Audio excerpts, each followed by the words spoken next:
This is the B-side, B-side, B-side of marriage. This is the B-side, B-side, B-side of marriage.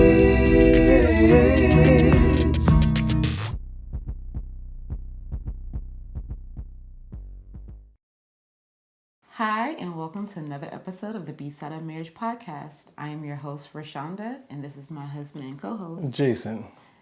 And here we discuss everything related to marriage, the good, the bad, The A and the B side. And we want to thank you for tuning in again. And if this is your first time joining us, welcome. Welcome to the family. Welcome. Yes. And so if you're watching on YouTube, please be sure to like, comment, and subscribe. And if you're listening on any of the podcasting platforms, please be sure to rate and review so that others can help find the show. Be sure to follow us on Instagram at Bside of Marriage and on Facebook at the Bside of Marriage. Okay, now on to the show. Okay, so let's kick off with our first segment, which we like to call the A or a B side moment, where we share either a positive or not so positive moment from our week. That's basically it. So I'll get started. So And Jay always goes I first. always go first. So I'll get started. So I'm going to say I have an A side moment. So Okay. It's, I guess, coming off what we talked about last week. We actually did Easter service this year. So I was it was what I needed, I would say it like that. I'm not gonna say for us, I'm saying for myself. It's what I needed. It's something that been missing. So it was a real good, real great service. I got some things released off me, which was awesome as well. Mm-hmm. So that's mine. Okay. I'm going to go with A side as well, kind of piggybacking off of what you just said. I think Easter has been the last few years, prior to COVID. About production. Huh? About production. Yes. Well, I'm just saying prior to COVID, Easter has always been a busy time for us. Yeah. Extremely stressful. Has caused us to really lose the real meaning of what Easter is, with it being the resurrection of our Christ. So it was good really this year being able to take a step back from all of the production part, because that's the one thing when you're involved in church is that this is like our Super Bowl Sunday. So all productions of services are huge. And then there's the egg hunts that used to stress me out because special events. So it was just so much. And so it was really great to be able to partake in church service where we got to really focus on Jesus. Yes. And it was no foo-foo-la. It was literally just praise and worship in the word. Yes. And then having an encounter with Jesus. So that was good. Yeah, I agree. Yeah. So next we go into the peer-to-peer share. P2P. Yes. So since I introduced you, go first now.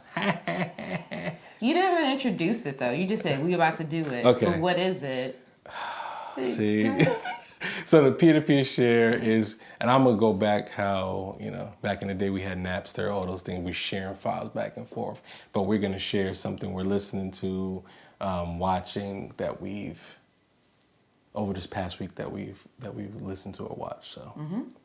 Okay. And I can go first because I watched the Easter verses with Mary and BB and CC Winans, and that gave me life. Oh, it was great. So, because what was really good for me to see, or just kind of it really took me back, was because when I first, I was raised in a very traditional Baptist church. There was no listening to the radio. You had to do all that. like behind or kind of sneak and do all that, and even watching TV. Like the only TV shows that we were like allowed to watch was The Cosby Show, A Different World, and then of course like Sesame Street and all that stuff. So big range, right? So anyways, so listening to BB and CC Winans, it's like I was like, ooh yeah, my contemporary Christian, oh yeah. So like seeing them and just seeing CC just be like, listen, y'all trying to be out here trying to entertain folks. I am here to save souls. I ain't got to do all that anymore. I don't have to do all that. I don't even have to sing all these notes anymore. Because literally she's like, I don't have anything to prove to y'all. Yeah. This is about me worshiping my God. And, you know, if you know, it resonates with you, great. If not, great. Because I'm going to do me. And y'all can be doing all this extra. BB was trying to act like he was 23. Like up there bouncing. And I was like, okay, it was so great. And then Mary, and I didn't realize that I knew a lot of Mary songs, but I should have, because, you know, when they came out with Shackles, you know, that was like, or like the follow up to, you know, Kirk Franklin's, like, oh, where's Christian music going? We're going down the wrong path kind of thing. So anyways, it was great. I was singing. My kids were like, how do you know all the words? And I was like, I do not know, which is why I knew I have sung these songs so often that it was like muscle memory. Yeah. Because I butcher lyrics all the time, which is why I like to remix, because I never remember the words. Yep. So for me to just be able to live that and them see it, and then, yeah, it was a good time. See, I'm just gonna piggyback because that was, to me, that was also kind of my peer-to-peer shit. I don't have anything like, I think that was it, because for me, it, like listening to BB and CC Winans, like even like I told my wife, is before I became saved, I didn't know BB and CC Winans was Christian. Like, I'm not saying I didn't know they was Christian. I didn't know they was singing about Christian songs. Yes. So for me, like when all their songs, I knew all their songs because those are the songs my mom used to play, like on Saturday mornings, and I used to just jam to them because I'll be honest with you, I thought BB and CC were like a husband and wife, like what is it? Asher the Simpson. Like that's because again, I didn't. They were love songs, because I thought they was love songs. So that's for me. Like I was just singing these songs, but it also, like I said, it reminded me of those Saturday mornings with my mom, always, you know, having us clean and stuff like that. So that's Like I knew pretty much all the Mary songs because I maybe not a few, but most of them I kind of knew because it was mainstream. Well, this was like, I feel like Mary was more mainstream, but like BB and CC took me back. Yeah. Like, and I was just like, oh, this song. And then I feel like also too, I feel like Mary's music grabs your attention. Like attention grabbers, like their lyrics are powerful too. But then when BB and CC is just like their songs. Yeah.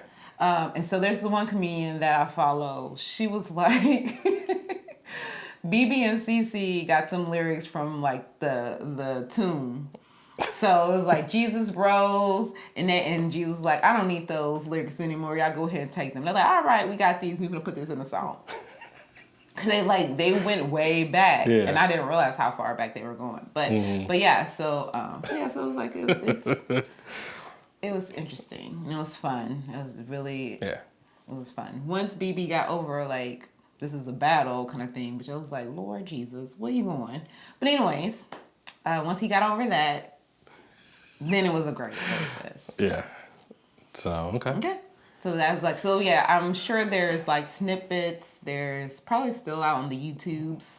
And check it out. On Instagram, probably you can still watch the whole thing. Probably can. Yeah. So.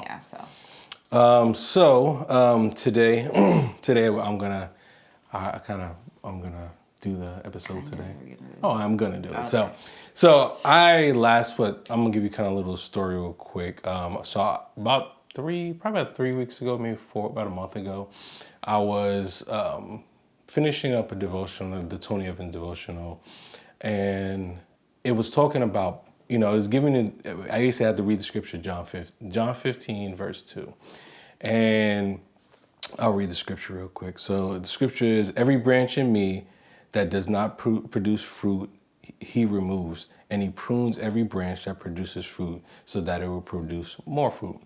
So literally it was, not say it was weird, but just reading that, I was so interested about what pruning meant. What is pruning? Like, what is the process? Not just the definition, but what is the process? So I started to dive into like what the meaning of pruning is and how you actually do it, like especially like with grapes. So and then at the same time, like I started to notice things in my environment, like taking the kids to school. I noticed that, there was trees pruned, and then I saw some, flower beds pruned. So it's like I didn't really realize, the importance of it until kind of like diving in and getting more research about it. So today we're gonna kind of talk about pruning a marriage. So, with all the season that we're still in, being the pandemic, and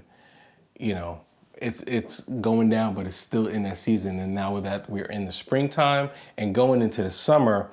The question I want to kind of ask you, and like you, the viewers, as well as my wife. So, how have we been pruning our marriage as we prepare for the spring and summertime?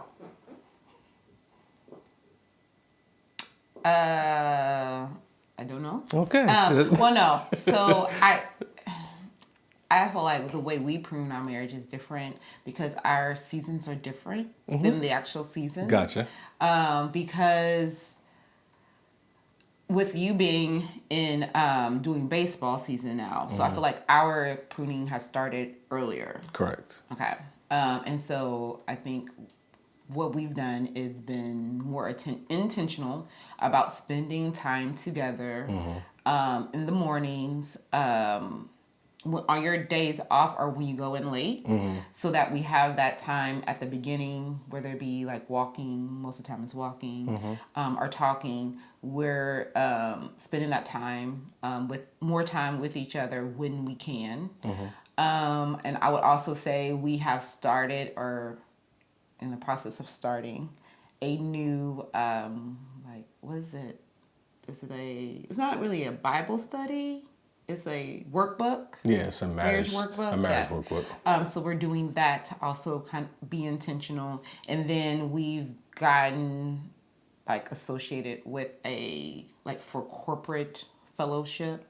So we have our group Bible study that we're a part of that I feel like has brought us closer together, as well as kind of, I feel like there's been a shift in our household. Correct. I agree. Even with the kids, there's just been a shift. And even when we handle stressful moments or stressful topics, we handle it differently.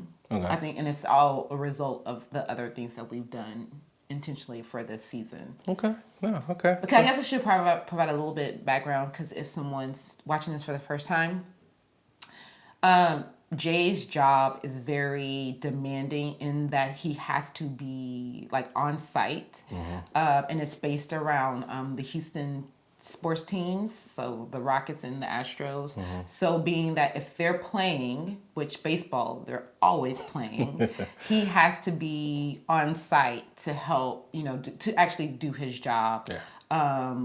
If it's a game, and then external or additional support also most of the time requires him to be either on site or near a computer. So because of that, it requires a lot of time outside of the house, which can put more pressure on me to kind of manage the household, the kids, and everything else. Bless you. Thank you.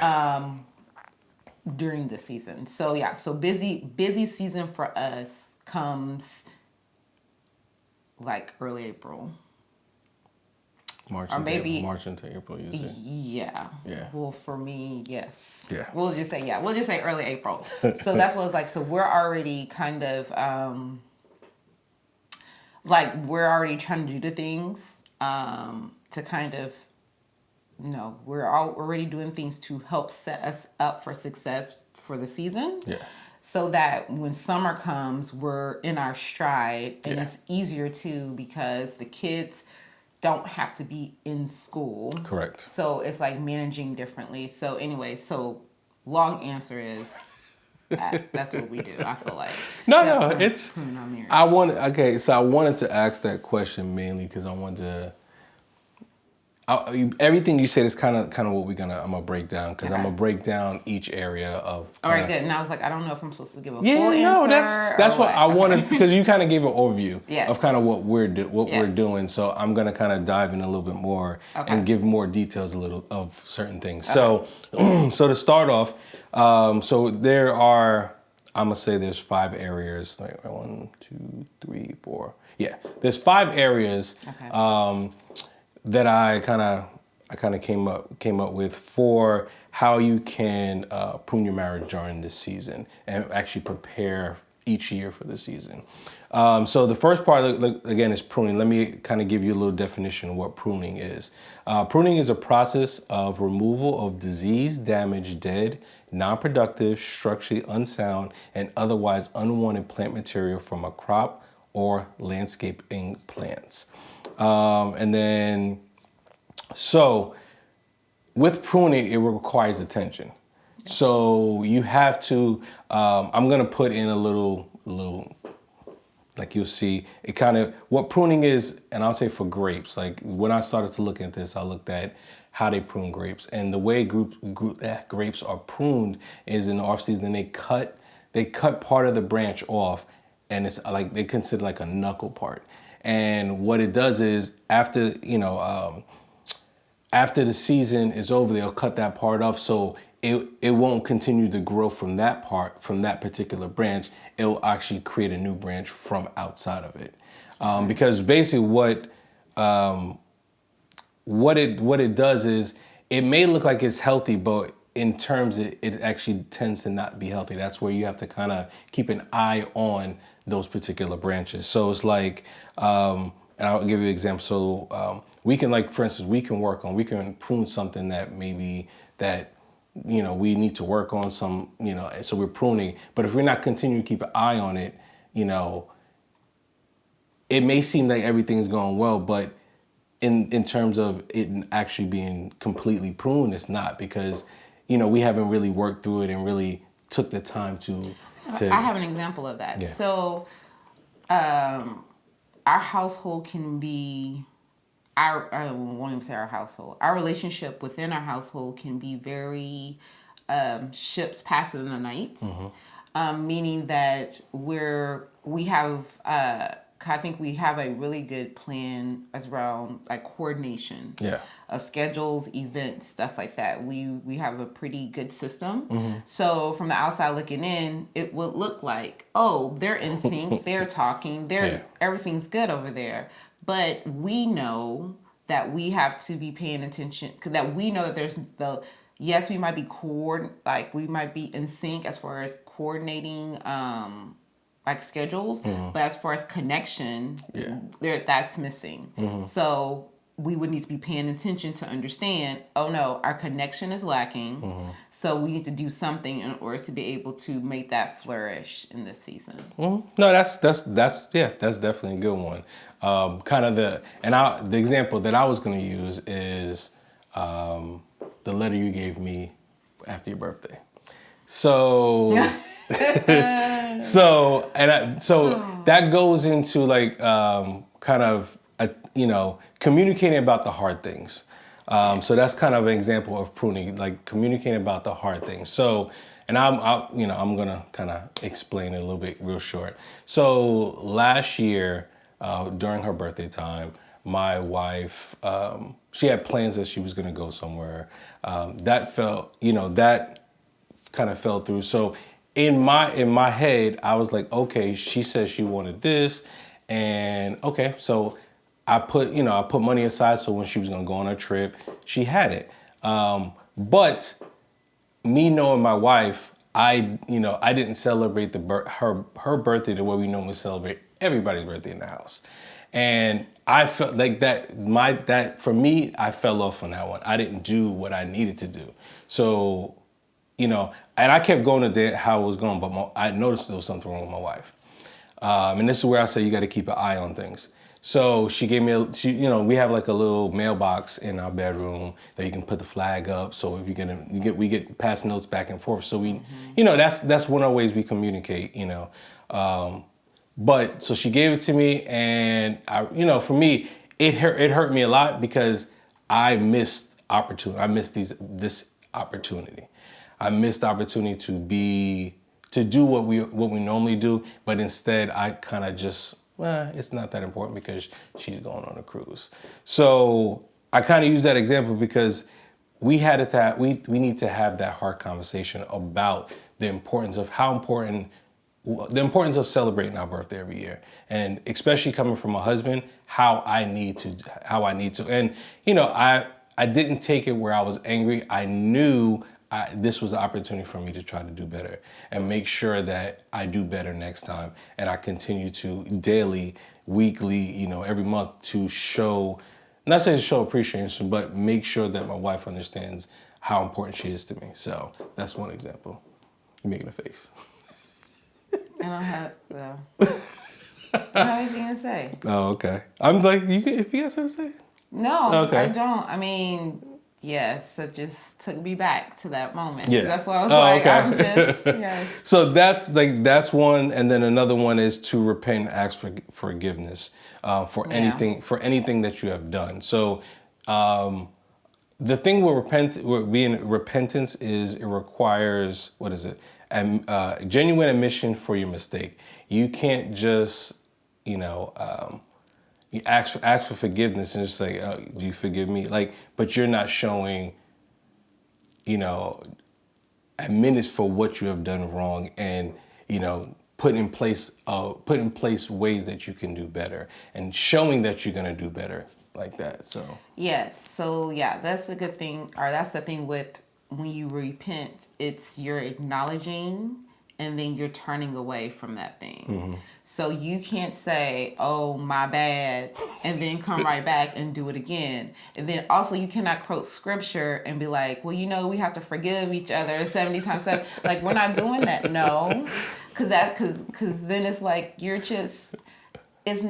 not really apologizing and really repenting of that act. Like, you're just doing surface level type, okay, my bad, I messed up.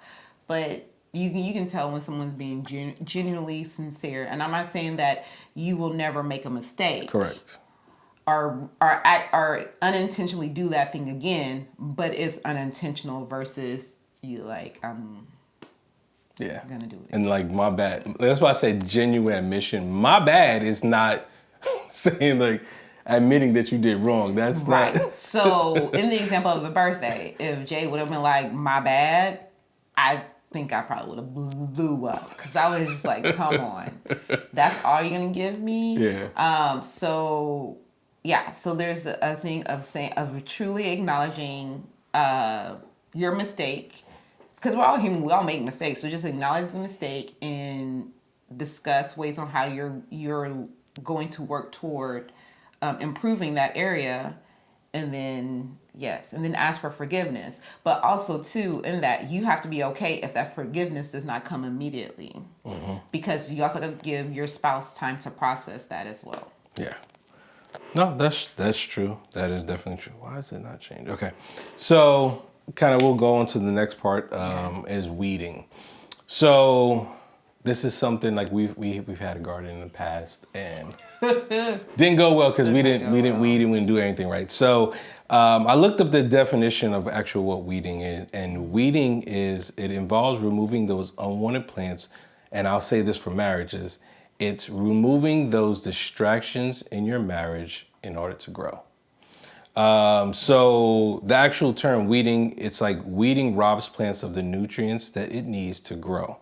So when I was looking at this, I kind of was thinking like, so in marriages, I'm not gonna just say in mine, in marriages, what are those things that are weeds in your marriage? And I can kind of give you some examples. And if you want to kind of talk, I got a big one. So like one is, I'm gonna say neglecting time, with each other. And now, when I would say time, I mean, the physical time that you can spend with your spouse. It's the emotional time you can spend with your spouse. And even the, spiritual time. Like all those count towards, being able to pull those things out. And for instance, neglecting physical time can be, you can be on your phone. That's what I was going to say. You can be on your iPad. You can be always watching TV. You can be on your laptop all the time. Other ones is like, I feel like electronics is the big thing now. Biggest distraction. Yeah, now. Also too, because we rely on it for so much. Yeah. Because it's not just texting and phone calls. It's email. It's you have an app on it to control like things at your house. Like it does so much. So you're constantly looking at it. You're constantly plugged in social media, and so so it's like that is a huge distraction. So you have to make sure that you are in order to have the quality time with your spouse. You have to say, hey, this is a no phone zone, or this is no phone or no electronic time, and set parameters and boundaries around that in order to protect that. And as well as not only just the neglecting time is even work. I heard a saying, I was listening to Demon Samira or something like Demon Samira, and they had Kevin Hart on there, and Kevin Hart said he had, with the pandemic, he had to change the way he thought about things, and instead of dating what did he say? He said instead of me dating my family and being married to my work, he said I was married to my family and dated my work.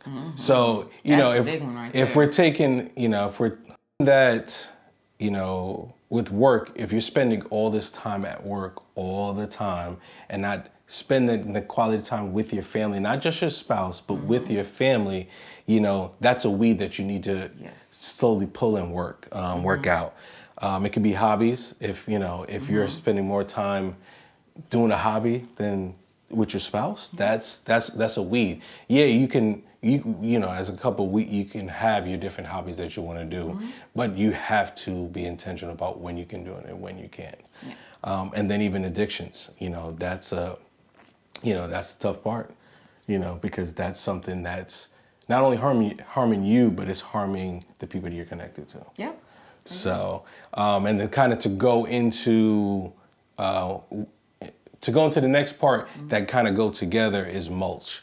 So mulch is meant to retain moisture in the soil and help control weeds. Okay, so we put mulch all around like our flower beds and things like that, and that helps. It helps keep the weeds from growing. Sometimes weeds do come out. Listen.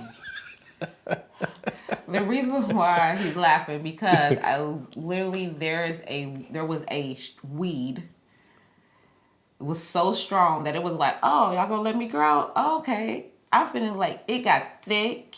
It was like almost like a tree, and I was just like, what? No, sir. You're not gonna come over here and mess up our flower bed. And we pay for landscaping. That's the other thing. Well, right, but that was like, it's like if you let these weeds go unattended, they will grow roots, and they will be like, oh, we belong here. Like we are a part of your relationship now. So you can also look at it like weeds can be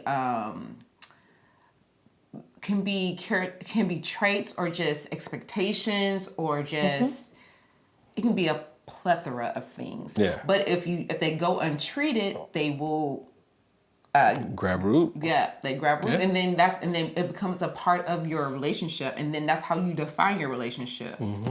Oh, my husband doesn't care about me because he's always at work.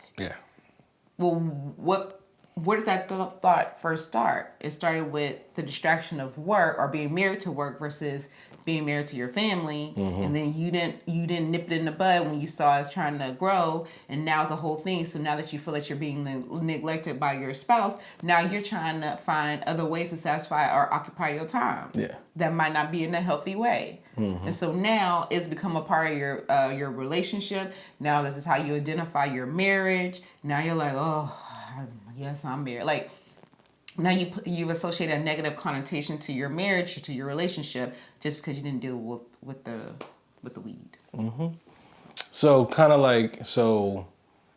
Oh, also can I? Go ahead. And so the thing with mulch, you can put it down, but if you don't attend to the weeds first, that weed gonna be like, hey boo, I'm right here. Yeah. Okay. So that's where I was gonna mulch go. makes things look prettier, makes things look more uniform. But if you don't deal with the weeds first, yeah. So that's kind of where I was gonna go because that's why I went from weeds to mulch because that's kind of you got to prune, then you got to weed, and then you put the mulch.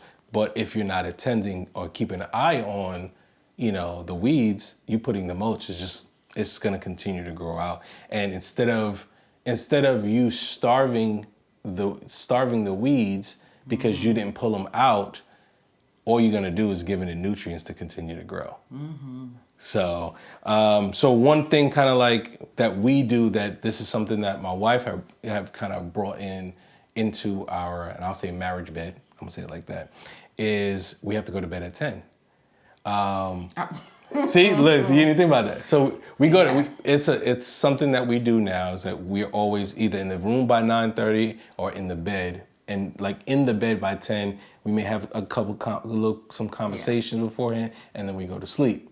okay. So for me, again, this is something that I've been working towards, and even just with my phone too. Is like I put my phone on Do Not Disturb, so at 10 o'clock, I don't get notifications. My phone is put down, and it reinforces our relationship because we have this unattended time where we're not worrying about the TV, we're not worrying about our electronics. Sometimes the TV. Yeah, because we'll watch a show together. We agreed to watch a show together. Yeah. But no, I'm not gonna make it to the end. But that time, yes. So it's like a time because what we were finding is that even though when we were at the house at the same time, I would go to sleep or Jay would go to sleep. We were never going to sleep at the same time. Yeah.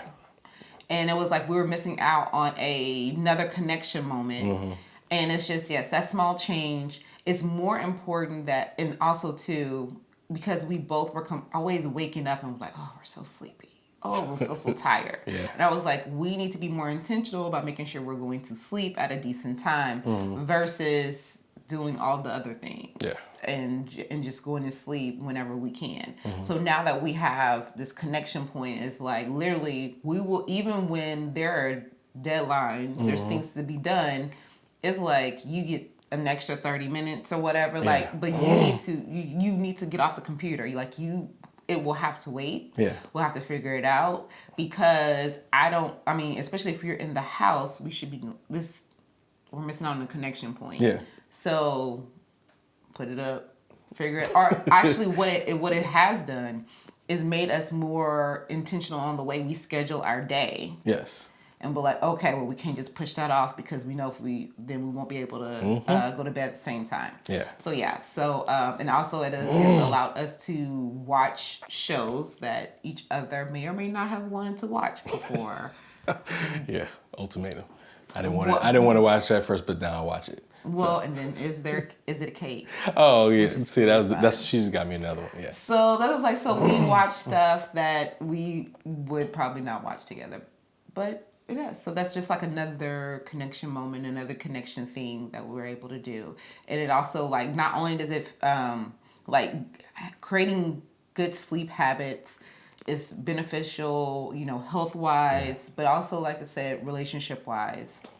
Yeah, it's even like on the weekends when when we this past week when we didn't have any sports and stuff like that. I extended my Do Not Disturb on Saturday.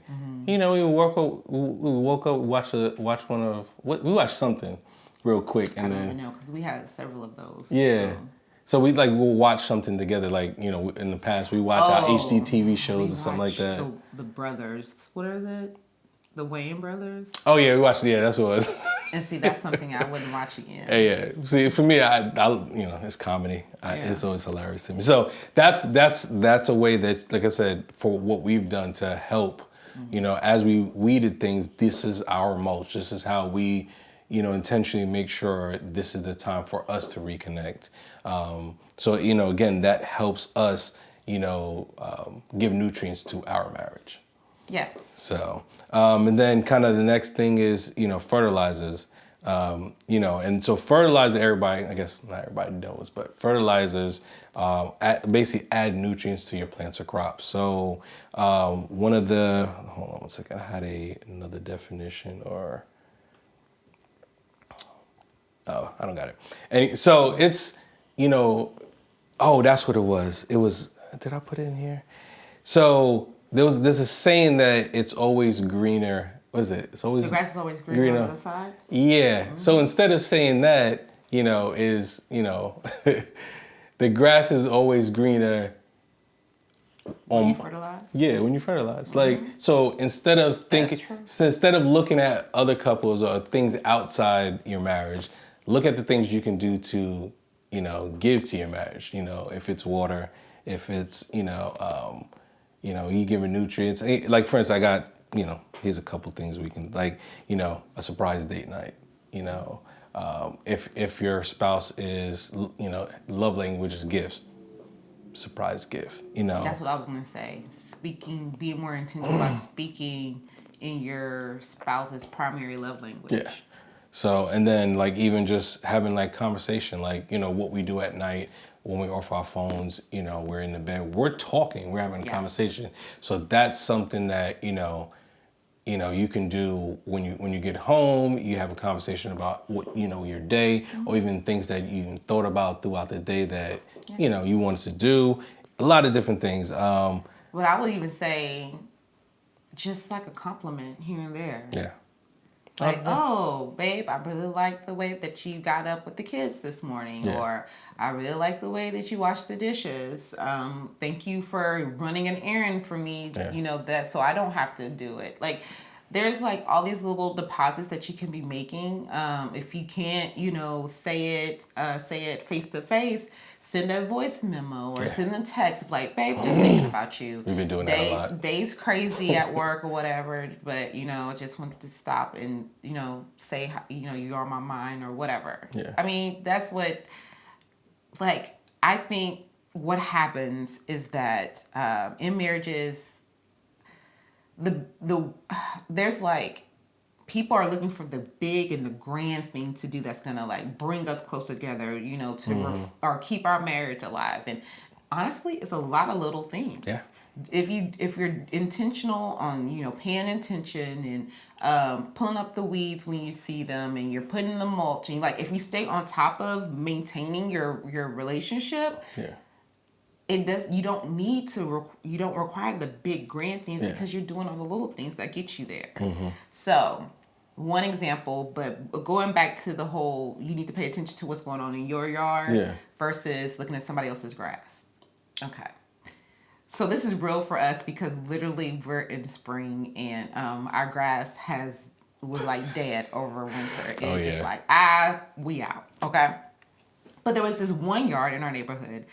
They've had year-around green grass. Like the greenest of grass. Yeah.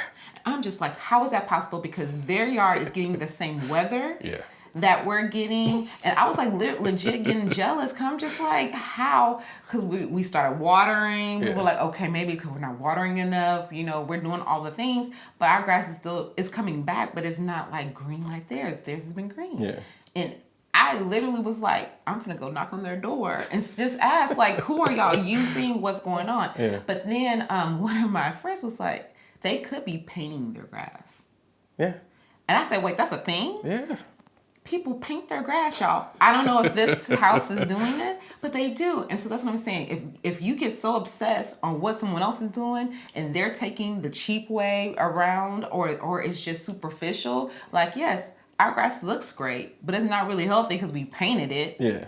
You just gotta stay up on the painting. Like, you don't want to start obsessing on someone else's relationship to the point where you're neglecting yours. Now, the good thing about our grass was that, yes, I was looking at theirs and just like trying to figure out what they were doing, but I was also still trying different things in our yard to resurrect our grass. Yeah. So that's what I'm like. So don't get obsessed with someone else's relationship to the point where you're completely neglecting yours, because I can't even imagine what our yard looked like now if we didn't do anything. Yeah, like, and we'll probably get HOA later.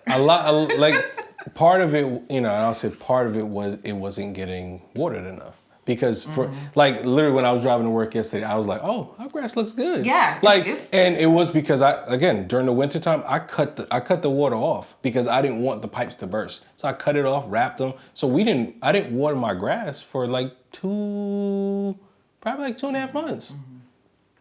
So it was like once we started to water it again, it's like, hey, I'm still here, cool. It started to come up. So, but also too to piggyback off of that, you can't neglect your relationship for months and then expect it to flourish when you want to put it on display. Okay, so it's like that's good. Yes, we neglected our grass during the winter. Well, because our weather was all over the place. So, but we can't expect to. Okay, now that it's calendar spring, now my grass needs to be green. Like, what's going on? Why are you looking like this? Why are you looking neglected? Because it has been. Yeah. So you can't expect your relationship to all of a sudden be flourishing just because you feel like it's the season to do so. Did you put in the work? Yeah. If you didn't put in the work, don't expect the reward. Yeah. Like, our relationships are not like, they're supposed to be like Christ, but they're not Christ. Like, okay, so meaning you have to do the work. Like, you have to, God gives us blessings and gives us grace, but your relationship is going to take some work. Yeah. So. Yeah. So, and I get the two little extra ones here. It's like, another fertilizer is just, give at least 2 hugs a day to your spouse. And one at least being 90 seconds, like a nice long hug. I like her face, that's why I did it. And then the simple thing is like, we spoke at a marriage ministry a few weeks, but early in February, end of February. And one of the things that we kind of asked, like one of the questions they asked is like, how many times have you kissed your spouse today? That's one way you can fertilize. Like, just think about it. If you kiss your spouse when you leave the house, when you come home, when you go to bed, that's 3 times. That's 3 times right there. Why not say, okay, today let's shoot for 6 times today. So now you're at, that's extra time. So you already know you're gonna get 3 in, and say let's try to get 6 today. This is just something, not saying a competition, but just something that you and your spouse can do, and that's adding fertilizer to your marriage. Or improving the quality of the kisses. Yeah. Because usually, yes, it's like, oh, I'm leaving, a peck. Yeah. Peck, well, then why don't you lengthen the time? Yeah. Or whatever. No, that's good. I do other grown things. So the last part is something that, a lot of us, I'm going to say in Texas, we don't, not saying all of Texas, but for me, when I first moved down here, I didn't get enough sunlight because literally I'm going from my house to my car to parking garage to work. So I was never in the sun. So, my wife kind of talked about, some of the things that we can do, even with like fertilizer. And that's the same thing with sun. The way I looked at sun is those are those random acts of kindness that you do. Mm-hmm. Those are the respectful words, kind of like you're saying, like, thanks, babe, for, allow me to sleep till like even today for me. Like, I was extremely tired, and that's like, thank you for waking up and doing everything for the kids, because I was tired when I got home from work.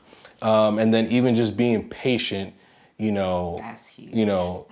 Being patient, but not just being patient, but being patient with your response when you're frustrated, yes. When you're having, intense time of fellowship, with your spouse, or even just, your relationships, period. Like, pausing and being able to not just react to, your how you want to respond, but be able to think about it and be patient with it. So yes, and also not just being patient with your spouse, but being patient with yourself. Like, because there are things that you're working on within yourself, and you're like, well, I'm gonna be slow to anger, because that's my thing, especially with the kids. I'm gonna be slow to anger, quick to listen, slow to speak. Like, these are things that I pray over them. So these are things that I need to also demonstrate, right?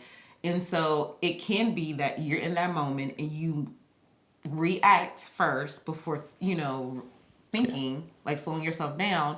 But you have to be able to give yourself the patience and give yourself grace too. Like, yes, this is something I'm working on. I will make mistakes, but then just apologize and even if you have to apologize to yourself, like apologize to yourself or apologize to your spouse in that moment, so that you can grant yourself the additional patience. Like, we're working, like, you're constantly working on your marriage. You're constantly working on yourself, trying to improve. Because if you improve yourself, you improve your marriage. So these are things that you could have been doing since you were born. Yeah. Or you had this mindset since you were born. Like, so this is not going to change overnight. So you do need to be patient so that it will, so that you're putting the good things into your marriage so that will grow. So it's like patience all around. Yeah. It's just needed. So those are the 5 things that we talked about. So it was pruning, weeding, mulch, fertilizer, and getting some sunlight. So we're gonna kind of end it with the marriage tips. So the marriage tip that I have for everybody is take time to identify those areas in your marriage that you need to prune. If it's not, if those areas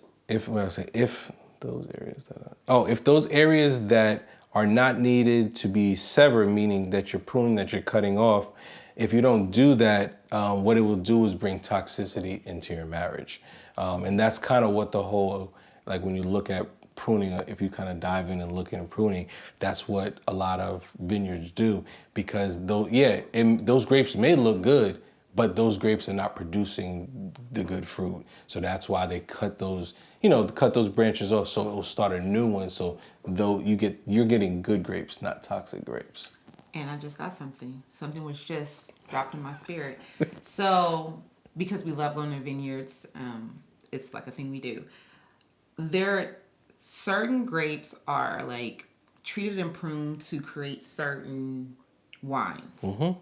So you could be doing something that is, in theory, a good thing, but is not the good thing, is not the right thing for your marriage, so that it can flourish, so it can be its best. So you want to make sure that you're that you're feeding and you're improving on the things that really cause your marriage to flourish, and not just doing a good thing. Because like Jay said, it can be good. It can, nothing's wrong with a good grape. But if you're trying to make a Merlot, don't quote me on what I'm about to say. This is for illustrative purposes.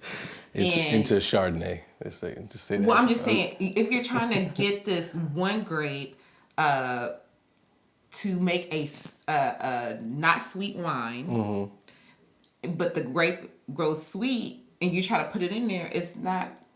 Yeah, it was a good grape, but now Merlot. That's not the purpose of it. Exactly, this Merlot is not right. Now it's like, now we gotta make it to whatever. I don't know what is a sweeter version of a Merlot. But anyways, what I'm trying to say is you can't take one thing and try to force it to make something else.